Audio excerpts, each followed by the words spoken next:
Hey, everybody. Really excited today to be chatting with Tom Diamond. So Tom and I just recently became acquainted well, we actually, I think, have heard of each other and kind of maybe seen each other's names, but we just had a real conversation just a few weeks ago.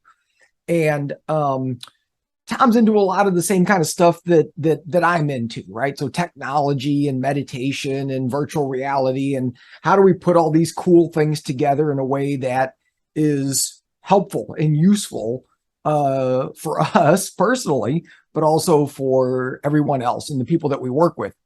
And so anyway, I wanted to invite Tom into another conversation where we could talk a little bit more about some of that stuff. But also I wanted to kind of have Tom talk a little bit about this really interesting type of meditation approach that he has developed. And if I remember right, it came across specifically because of for sleep.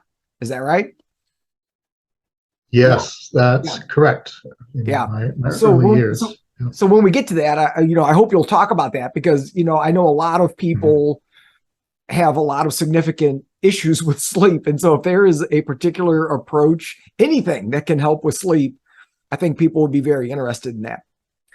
So, before we sort of just Okay. launch in, would love it if you would kind of tell everybody like who you are, what's your deal? Where do you live? What do you do? What's your background? Okay. Okay. I'll give the short story, hopefully not too long.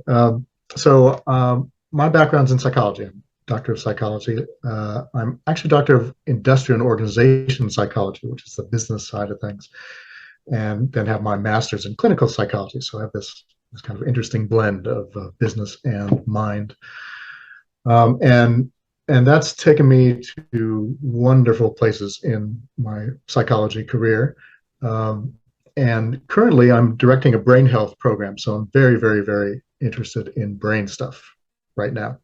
And I've kind of come full circle. I started more clinical, then went off to business and consulting and big organizations, the Navy, insurance organizations, healthcare systems, all sorts of things. And I kind of came back in recent years to individual personal growth and therapy, and found my way into the brain technology, neurofeedback, virtual reality, to lots of looking into people's brains with QEEG assessments, producing brain maps, can kind of look into the cogs of the brain and help people understand their experience through the lens of what your brain is making you do. And it's a whole new door to health and wellness, I think. Um, Awesome. So yeah, where's your clinic located, or is it a clinic, or is it a yeah. I work for a clinic. I run the brain program within a chain of medical clinics, Regenerative Medical Group, and they're based in Orange, and they've got a couple other clinics around the country. And I live pretty near to those guys. And beautiful, sunny, and very hot right now, Southern California.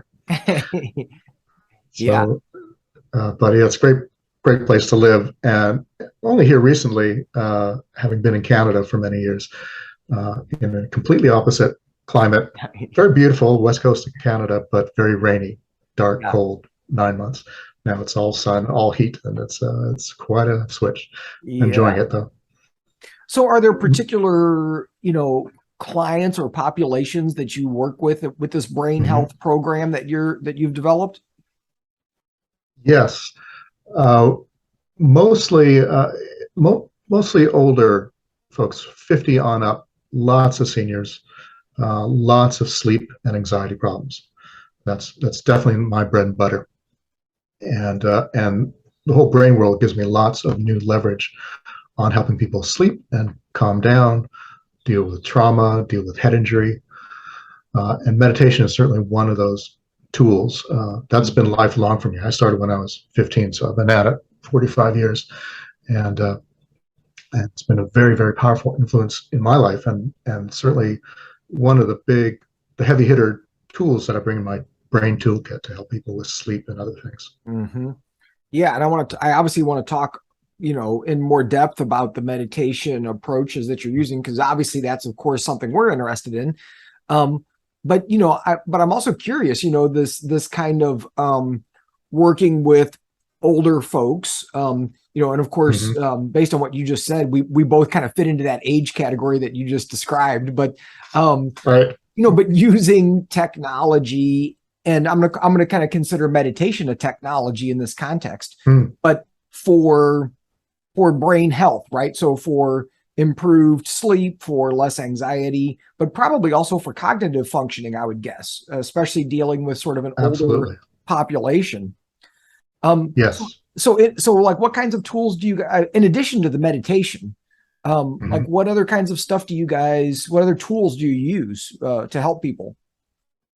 So meditation, neurofeedback, virtual reality, red light therapy, gamma light pulsing, um, and those are some of the main ones. And then we're always fiddling with the latest greatest tools, Yeah. and that's just in my piece. But the really exciting thing that's been a real eye opener for me and a whole new education. I feel like I'm back at school is to work with medical doctors, and not just medical doctors, but some pretty brilliant folks. Uh, Dr. Henderson is who I work for, and he's a world class stem cell guy and regenerative medicine um, uh, researcher and treatment person. And so he brings all sorts of magic to the regrowing of the brain, which is my job, I figure.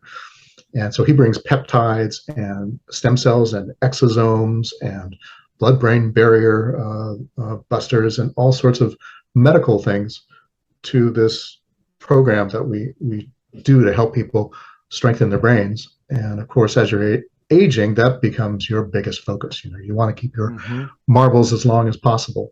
And we all start to feel those marbles slipping a little bit, when we hit 50s and 60s, we start losing our keys. Mm-hmm. And it's amazing what can be done to shore that up and actually give you a younger brain. So it's been a really amazing time for me to see not only bring the psychology and kind of neuroscience toolkit, but blend it with this genius regenerative medical expert and see some really powerful change in people. And not only do they feel it, but because I do brain maps, I've done about 3,500 brain maps, and now I'm into brain mapping networks. I can see their brains change, and patients can see their brain change, and it's a really kind of miraculous experience to see this invisible thing that has so much power over us change on paper and in science and in numbers, as well as to feel that Mm-hmm. regeneration happening. Yeah, so interesting. This kind of work that you're doing with this medical doctor. I'm Mm-hmm. curious because, of course, there's been a lot of attention out in the in the world Mm-hmm. lately around use of psychedelics, right, for a variety of concerns and conditions. And I've studied that a fair amount, and I'm pretty much convinced at this point that one of the main ways that psychedelics are useful is in creating a flexibility in the brain that then allows other changes to take place more efficiently.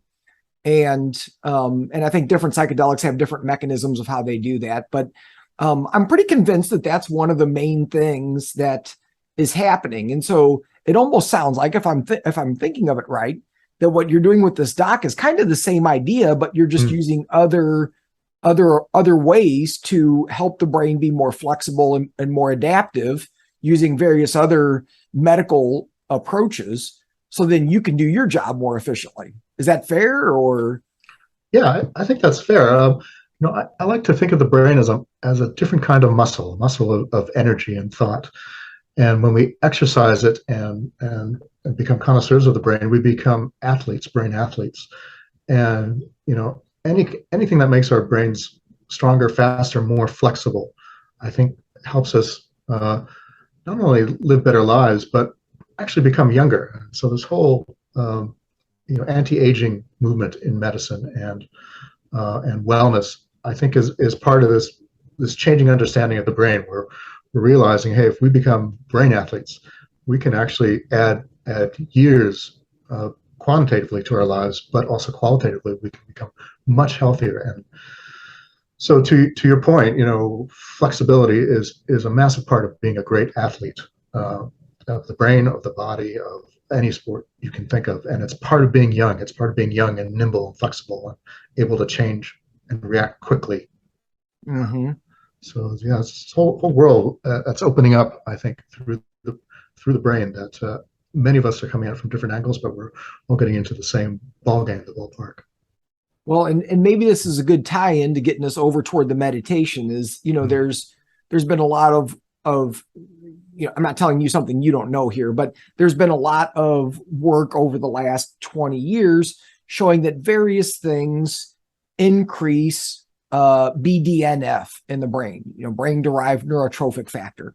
And some of the folks in that field, they sort of refer to it as miracle grow for the brain, right? That it's this sort of hormone that we produce that facilitates growth and connection among brain cells. And that there are lifestyle things that influence this, right? So complex movements tend to increase bdnf. Mm. Meditation tends to increase bdnf. Psychedelics tend to increase bdnf. And so I wonder if you have some, if that's kind of something that you guys talk about, think about, or even if is something that, so if somebody's watching this, right, and they can't necessarily go to your clinic and they don't have access to a doc who's into this, are there simple things that people can do to kind of help their brain be more healthy, efficient, flexible? Yeah, so absolutely. And there's loads of research to say that you can get a younger brain if you meditate every day, if you exercise, if you eat really well, get lots of good brain foods that have antioxidants and omega 3s, all that good healthy lifestyle stuff. Your brain loves, and I see it when people take care of themselves. I can see the brain maps get better, get younger. So there's a plethora of advice on how to live a healthy lifestyle, but specifically for the brain, I as an at-home thing, there's certainly at-home technologies you can get, and I see a couple in your background there, and I think those are great and helpful to become a brain athlete. But meditation is thousands of years traditions in molding, shaping, and reaching the potential of the brain. Um, if you think about some of the Buddhist monks, I've got a very good friend who is a Tibetan Buddhist monk, and he was raised in that tradition from very, very young age.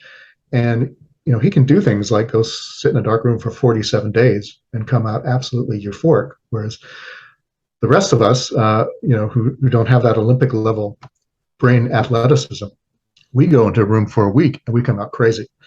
2 weeks, and we got to be committed if we don't die. So there's many things. I think meditation is this wonderful pathway that anybody can take to become a brain athlete, and the road is very long, and the potential is stunning. I think there's another Buddhist monk right now who's submitting himself to labs all over the world, and he can raise the temperature on one hand and lower it on the other, just by his thought. So there's a French monk. He's quite famous. His name escapes me, but he, and then there's another guy. I forget his name, but there was a group who came over from India, who went to the manager clinic in the 60s, and he could do far more with his body. So not that we all need to try to become that level, but it just shows if you start to put the mind to work and train your mind to be this brain athlete, there's an immense potential of things to do. And my step into it was to cure sleep, but that was just step one for me, and it blew my mind away when I was 15. But I've reached many other milestones in my meditation journey over my life, and there's far, far more to go. I'm going to be meditating, until I'm 90. I'm hoping I'm going to be meditating when I die. I hope I'm good enough that I can do that final meditation. So yeah, so we can talk if you'd like. We can go more into some of the techniques that I began with and that I still do at home now all the time, and with great uh, enthusiasm, and love it, love it, love it, love it. Yeah, I mean, Okay. there's a couple of things that I'd love for Mhm. you to kind of just say a little bit more about, right? Because Okay. this idea of sleep, I think, is huge, and Hmm. um, you know, I don't think it's an exaggeration for me to say 9 out of 10 people that come into our clinic have sleep problems. You probably see the same thing. Yes. They either can't get to sleep or their sleep is disrupted and inefficient or whatever. And, sleep affects everything. And so, I think that would be really valuable for people to hear a little bit about how you've seen that meditation can influence sleep. And then, I know you've got this particular meditation approach Hmm. with your fingers that I'm super curious about and want to hear more Okay. about, and kind of like, have you kind of show us something with what you're doing. Yeah, you bet. Happy to. Let me just give you the a little bit of the story of how this finger technique came to be. So I was 15, and I caught some kind of virus that put me in bed, and none of the doctors could figure out what it was, and it went on for 6 months, and I tried everything. My mom took me to all these alternative practitioners as well as different specialists, and nobody could figure it out. They said best guess was it's mono-like virus, but I kept getting worse. Nothing made me better, and I had to stop going to school. I could barely get out of bed, and I couldn't sleep. So somewhere around month 6, when nothing was working, um, I something in me sort of switched, and it became my thing to deal with. Nobody else is going to deal with this. And lying there in bed as a 15-year-old, this was sort of my first big individual challenge that was mine alone, and it was a real existential awakening to, oh, okay, there's nobody else in this life. This is my life, and if I want it back because I'm losing it, I got to do something about it. I mean, that's pretty impressive for a 15-year-old, to kind of have this kind of realization and go like, okay, all right, I guess I better step it up and figure out what I'm going to do with myself here. Yeah, yeah, oh yeah. It's a big growth moment. It was scary as hell, but also kind of empowering, and took me to a next level of strength and sense of self. And so it opened that little door to deeper self, and a sense of wider potential, a sense of some mystery kind of deep inside of me, but also bigger than me. Yeah. Um, and with that sense, it just something, the windows opened, the doors opened, and that flexibility that you spoke of earlier just was suddenly available to me, at an intuitive level. And so my mind sort of came out of my head and went into my body as best as I can describe it.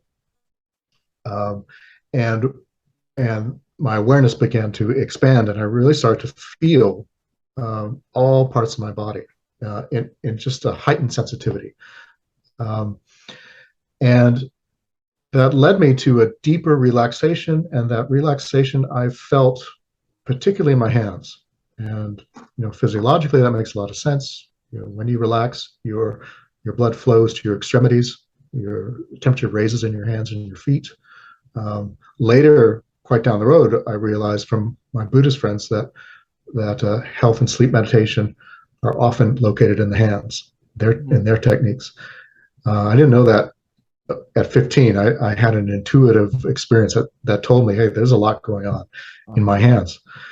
And so gradually my awareness and my focus, because I didn't have much else to do, because I was lying in bed most of the day exhausted, and night awake, my awareness went more and more into my hands, and my fingers began to move. I didn't really choose to say, okay, let's try with my fingers. there's more this new awareness flowed into my hands. This new energy started moving my fingers, and I realized as soon as that started to happen, and then I started to engage. My intuition started the finger movement. Then I started to engage consciously, and I started moving my fingers with purpose. But there were very tiny movements, like, this much, nothing big, tiny enough that the I could go into a hypnotic state without being distracted by the physicality of the finger movement. And so I started going to trance with these tiny finger movements, and I started to experiment with moving different fingers. And I found a certain rhythm that seemed to work best. I was moving from thumbs to index to middle, ring, pinky, so on, and then back again. And I started to get into this in a real flow and do it for hours. And as that happened, the sensations of in my hands increased, the tingling, the temperature, all of that increased, and my hands became these massive things in my psychology, my mindset. They had a weight to them and a whole energy and flow to them. And I wasn't doing any drugs, but the experience was almost psychedelic, where I had this sort of extrasensory perception of my hands. And then, I don't know, a couple of weeks into it, a very stunning thing happened. I was in trance, fully awake, not sort of groggy, half asleep, fully awake, in trance, aware of my surroundings. And I happened to be on my stomach, and my hands were palm down, fingers into the bed. And I was getting all this energy, a lot of buzzing and tingling and heat. And then suddenly, my left hand slipped and went down. And I felt fingers first, then hand, then whole arm descending down into the bed. And I realized that, okay, there's an extra arm going on here. My physical arm is lying on top of the bed, but the arm that I'm feeling is going down into the bed. And and as soon as that happened, things jumped up a notch, and my relaxation deepened suddenly with just great intensity. And all this time, while I was getting more and more relaxed, more into trance, I was getting more rested. But then that day, as soon as I started to get what I call this phantom arm movement, where there's a feeling of an energetic body that's doing something different than my physical body. As soon as I got that, my sleep came flooding back. I got the deepest sleep I'd had in almost a year that night, and that's when I turned the corner. And I started healing. I started feeling more energetic. I started getting out of the bed, doing things, and little by little, over the course of the next month, I built myself back to, much better than with a couple months I was back at school. And it was all because I was able to flick that sleep switch. There was wonderful meditative gains going on, but health-wise, the real gold nugget was I flicked that sleep switch that had been off. It's now back on, and I got great sleep. And so that was a mind-blowing experience, of course, as a 15-year-old, and with a sense of extraordinary power and self-control, self-determination of my own life. It was a great lesson in many, many levels. And it impressed upon me that power of meditation, which drove me to become an avid meditator and seek out many other schools and techniques of thought, and develop many other my own techniques and meditative system up to now. So do you, so, I mean, really cool story. And, it's amazing, right? That it seems like you hear stories of that sometimes, like people who life sort of put them in a really difficult situation, but then somehow that led to some really important growth, right? And yes. And so it's cool that you were able to kind of do that, right?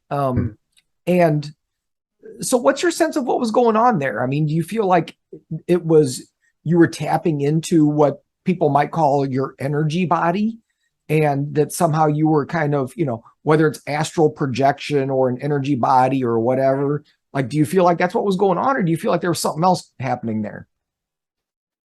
I don't really know, but I sure got interested in things, anything to do with energy body, astral projection, and did a whole path of exploring that thing, and that worked out amazingly well. And so I've had lots of experience of what many people call astral projection, where I can pop out, look around, and then pop back in. Uh, whether it's a spiritual event of the soul doing something according to that body of literature that calls it astral projection, I don't really know. It could also be a neurological event, where you can train your mind and body to do some amazing things, and maybe popping out of the body and having some perception, some alternative perception. Maybe that's a neurological and energetic and physiological event. I really don't know. I do know that the astral projection books I bought helped me do it. Uh-huh. Read and practiced, but I'm still quite a scientist and agnostic about what is the meaning and the cause of things until I get data. Uh-huh. And the data tell me it works, but I don't know exactly what it is. Yeah. Are you familiar with I don't want to go too sideways here, but are you familiar with Mhm. Robert Bruce and some of his stuff with astral projection and energy body and that sort of thing? But let's see. Oh, Robert Monroe, I know the Monroe Institute. Robert Bruce is a different Yeah, this is guy. this is somebody different, but Okay. he's got a book called Energy Work, I think, or something like that. Okay. And anyway, some of what you were describing kind of reminded me a little bit of some of Hmm. the exercises and things that he talks about and recommends for kind of energy body development, right? Or Oh whatever. yeah. Um, so anyway, so this technique that you kind of stumbled upon, it just kind of Hmm. happened, right? And then you started cultivating it and developing it. Is this something you teach people now to use, or? I do. I do a very simple version of it. I just teach the finger movement, and I teach it in 5 minutes, and then I encourage people to go off into their own journey of discovery and just do it over and over and over and over again. And some people really pick it up, and it works, and they get to deep levels with it. Uh, and Will I've got a will you take us through that 5 minute intro? yeah, you bet. So very simply, it's first do some kind of positioning so you're relaxed. And so for some people that's going to be sitting up. For some people it's going to be lying down. You can do it either way. And I recommend that um, if you're just doing it for relaxation, sitting up is great. If you're doing it for sleep, it's good to do it lying down, because you train yourself to be in a lying down position, and you set that expectation that this is going to be a lying down thing that I'm going to drift off and go to sleep for. But either way, you get into a relaxed position, and you find a nice relaxed place to put your hands flat on something, so that your fingertips are touching something. And that could be your desk, but it also could be a pillow, could be your thighs, something where the tips of your fingers can come to rest. And then you close your eyes, take a deep breath, get settled, and then go to your fingers. Put your attention on your fingers and start with your thumbs, pressing your thumbs very lightly into the surface. So it's just that much, you know, just that much on thumbs, and then index, and then onward, on the way to pinky, and all the way back. And the trick is finding a pace that you can get into a trance on. So for me, it's thumbs, index, middle, ring, pinky. Then you can add breath. Breathe in, breathe in, breathe in, and you just go back and forth. I recommend when you're starting, keep it short. Keep it pleasurable. As soon as it starts to feel difficult, stop. Even if that's 30 seconds to start with. Come back at it later that day or the next day. And gradually 30 seconds will turn into 40 seconds, and a minute, and 5 minutes. I'm at 2 hours now, and I enjoy it. Yeah. But it takes that time. It takes a lot of time. And there's a lot. So that's the very basic movement. And the intention is to just get into your fingers and let your fingers guide your mind and take the lead. And then you start to play. You play with pressure. You start to lighten up the pressure so that the movement becomes less and less, tiny, tiny, tiny micro movements called micro pulsing. Later down the road, I wouldn't shoot for this right away, but later down the road, you go for an energy pulse experience rather than a muscle pulse experience. So you start to work that energy body, or whatever you want to call it, and it gets more effective because you're pulling out of the muscle, of the physicality of it, and pulling into the inner trance-like experience of energy movement. You can also add your feet, rocking your feet up and down, because sometimes the brain gets a little habituated to the fingers and they start to not get as trance inducing, so you can move to your feet and as a fresh sort of ground for trance and energy feeling. And so if you do this in bed before sleep, it's the last thing you do so that you can plan to fall asleep to it. That's the most effective use of it for sleep. But I use it for all sorts of things. Anytime I want to quick relax. Could be in the middle of traffic, stuck in traffic, not moving, of course, but stuck in traffic, and I'll just rest my hands on my steering wheel and do this pulsing, and it will bring me to a peace in the middle of crazy rush hour traffic. You can do it in a boring meeting at work. Bring some entertainment and actually enjoyment to the meeting. It's a pretty flexible technique. And so I do have a one pager that I hand out. And it's simple, but sometimes the simplest things are the most powerful. Less is more, and you can, if you can really get into the feeling of getting out of your head, out of your thoughts, and into your hands, and into the energy of your hands, it's very powerful. So yeah, do you? I mean, I'm sure you do. Do you have some thoughts on like why this works, right? Like, what is it about this that? Because I mean, there's a million meditation approaches out there.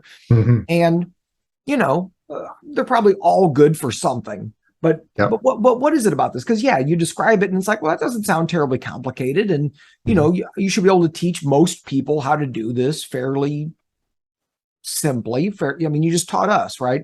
And so what is it? What do you think it is about this process why it works? I have a lot of thoughts on that. So, tell you a story. I once did this with a group of high school students. When in classroom, there was some extracurricular choices for them to do that day. It was a health day. And so, I don't know, maybe 60 high school students piled into this small room to learn meditation. I was kind of surprised that there were that many that are interested. I'm kind of surprised too, but that's great. Yeah. And, so we were chatting a bit before. I took them into technique, and a lot of them were saying sleep, anxiety, test anxiety. My emotions are all over the map. I need something to calm down.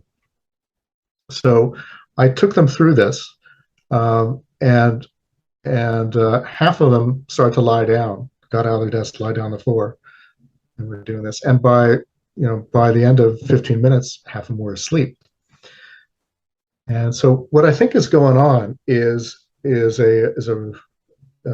deeper parasympathetic neurological response, where by concentrating on your extremities, your hands and or your feet, you cause the blood vessels to dilate, to open up, and increase blood flow to the extremities. And so this is a nice little neurological trick you can play on your brain, because when you feel safe and relaxed normally, then the blood opens up and flows to your extremities. But if you use your mind to consciously increase blood flow to the extremities, and your hands and feet heat up, that temperature change is a signal to your parasympathetic nervous system saying, oh, I must already be relaxed. Therefore, it's safe to go to sleep. We have a parasympathetic neurological explanation why it's so effective for sleep and relaxation to focus on your hands and your feet.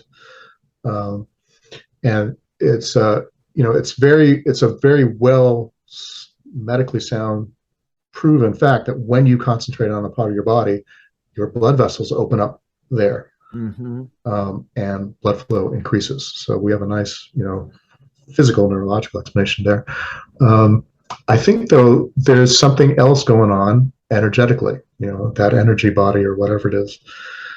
So, there's something going on in the hands and the feet, because just in my experience, it works so well. And then, I go off to this alternate experience pretty quickly when I'm focusing on hands. And I don't know why, I just know it works. And of course, to me, that's the most important thing. What do you think? Do you have any from your experience? I don't know, but I mean, I like what you're saying. I think it makes a lot of sense in terms of, just thinking about some other things, right? Like I've got a background in like Qigong and Tai Chi, right? And so you hear people say, where the attention goes, the energy flows. And it's the same thing you were just saying, right? Like in terms of increasing blood flow and increasing that warmth. If you pay attention to the fingers, the energy goes there, they warm up. It almost sounds like, and I hate to use this term in this context, but it's like a hack, right? In terms of like, if you slow your breathing down, it sends a signal to your nervous system that you're okay. And so then your nervous system shifts into parasympathetic mode. It's like, oh, I'm breathing slow. Everything must be okay, right? And it's like, oh, my hands are warm, so I must be okay. I can relax. I can sort of shift into more of this parasympathetic state. It's kind of like tricking the nervous system, if that's the right term, right? Into kind of going like, it's cool. Like we can drop down. You can kind of like follow this with everything else, all the other systems that, are part of this. So yeah, I think that makes a lot of sense, and there's also stuff with like a focused meditation, right? Where a focused meditation, anything that you focus on, if you can hold your attention on something, it tends to relax the nervous system, if you can just kind of put it on one thing. And so I love this because adding a little bit of subtle movement is going to make it way more engaging than watch your belly expand and contract. It's like, okay, that gets boring after, 15 seconds, right? But it's like this, there's a movement and there's a coordination and you're doing something, right? And so it might make it easier for people to stay engaged, right? And stay with it long enough to get the benefit. Yes, I found that many people who have struggled to learn meditation with the typical more cognitive-oriented techniques out there, where you're visualizing, or you're doing a mantra, or you're using your head. When they've struggled with those head-based meditations and they come to a hand-based one, they learn it much quicker, and they're very surprised how quickly they learn it and how quickly it works, because you're getting out of your head, out of your thoughts, and into your body sensations, and the intentionality of some movement, like you say, engages. And you can go quite far with this idea of using subtle movement, subtle muscle pulsing. I've taken it I've expanded from hands and feet over the years to other parts of the body, particularly where there's pain or injury or some kind of upset, both physically and then mentally. Mental areas of pain or upset or tightness. And I've like in my gut, if I'm anxious and I feel that anxiety in my gut, I will pulse the stomach muscles very, very, very gently, this micro pulsing, and it's really engages me, and then somehow it transforms that unpleasant energy to something interesting, and then ultimately something pleasant. And I've used it for injury, as well, and things heal much quicker when you focus on them.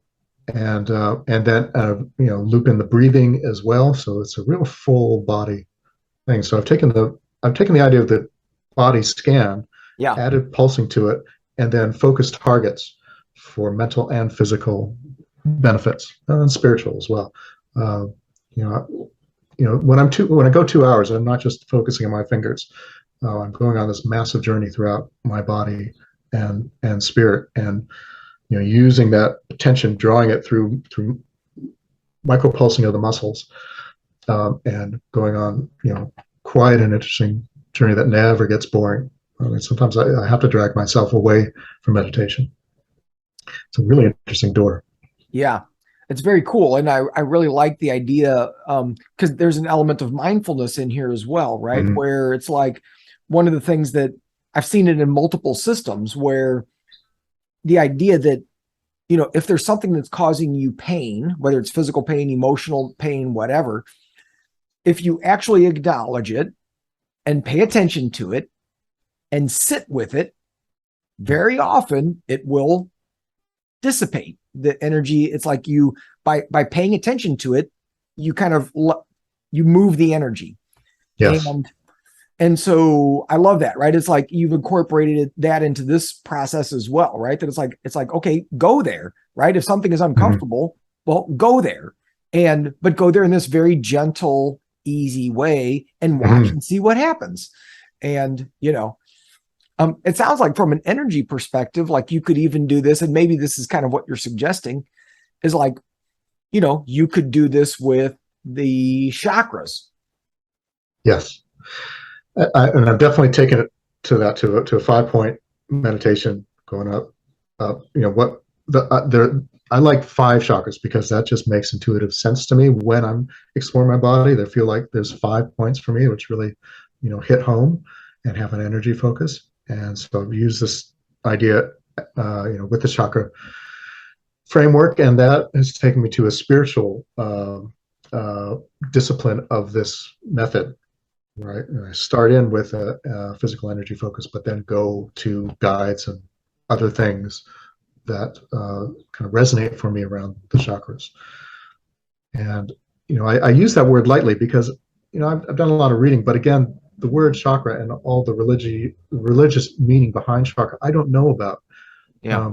But I do know, with experience, that there are these focal points in my body that I can feel intuitively have lots of power and potential and take me to really interesting places. And I guess I come back. That's been very valuable for me to kind of unhook from what others define as chakras and others define as energy body, because for me, my biggest gains in meditation are without the words, are intuitive experiences and intuitive, ahas. Um, and even as we're talking, I can start to feel my mind starting to disengage from word meaning and go into kind of meditative trance intuition, and my speaking even gets slower, but boy, it feels good. Yeah. Yeah. I think this is great. And so, obviously I think what you've shared, is, could be, I mean, I'm going to try this myself, right? I love kind of like looking at new, approaches or techniques and kind of try, and kind of like what you said, it's like, well, explore, right? Like try it out and see how it feels. And maybe you have some sort of intuitive hit on, how you might modify this for yourself. Right. And it's like, okay, good. Right. Like that's good. That's how we learn is, you sort of explore. So I'm actually excited to try this myself and kind of work with this a little bit and, Oh, great. and see what happens.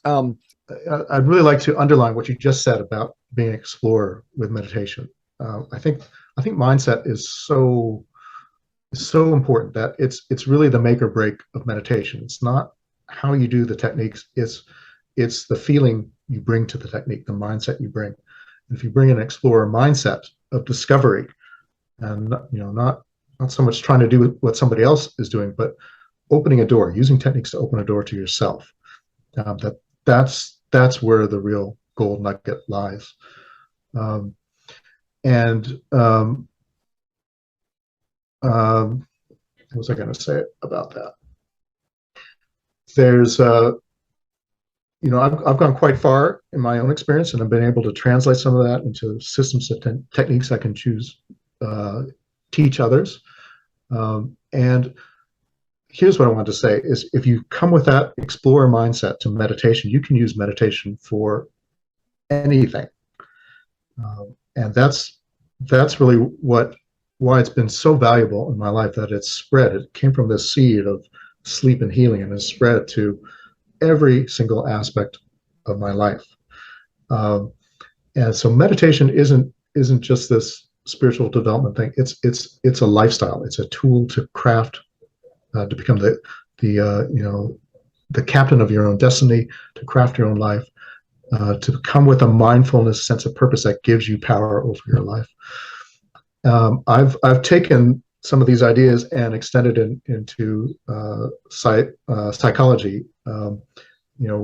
Wrapping some of my meditations around the Big Five personality construct, and also around Erickson's and Maslow's developmental life stages, and to use meditations as a way to grow up, as a way to grow ourselves psychologically as well as spiritually.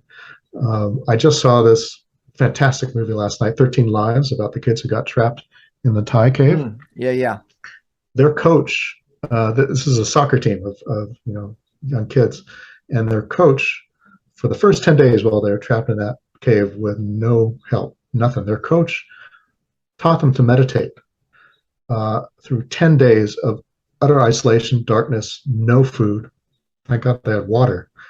But when the rescuers first found them, they were shocked to see all the kids, responsive, talking, doing really well, because they'd use meditation to get through that tough time and transform it from potential experience of horror to experience of patience and waiting. And they were ready to be rescued. And I'm convinced after watching that movie that half of the success was because those kids were so calm and ready. And they ultimately spent about 3 weeks in that cave before they were rescued. Crazy. Yeah. Yeah. So meditation is this legion of things you can use it for. And Buddha created a religion with meditation. His kids got through horrific experience in a cave. I healed an illness. It's just this massively flexible tool, and there are millions of techniques, as you know. And find the ones you like, find the ones that resonate, that open that door to that explorer spirit and a way of life, not just a relaxation tool. I love it. I think those are perfect words to wrap up this interview. I think you summed it up perfectly. And so I want to thank you for taking the time to kind of share your story, share your background, and some of these techniques that you developed. Like I said, I'm pretty excited about starting to incorporate those and play with that idea a little bit. I think it's a great tool. And like you said, you need to have a variety of approaches for a variety of people, right? And everybody needs to be able to try something different to see what works. So folks watching this, I hope you'll try this and see what you think. See how it works for you, and don't be afraid to explore. Things don't have to be one way. There's a lot of ways to exist in the world. There's a lot of ways to meditate.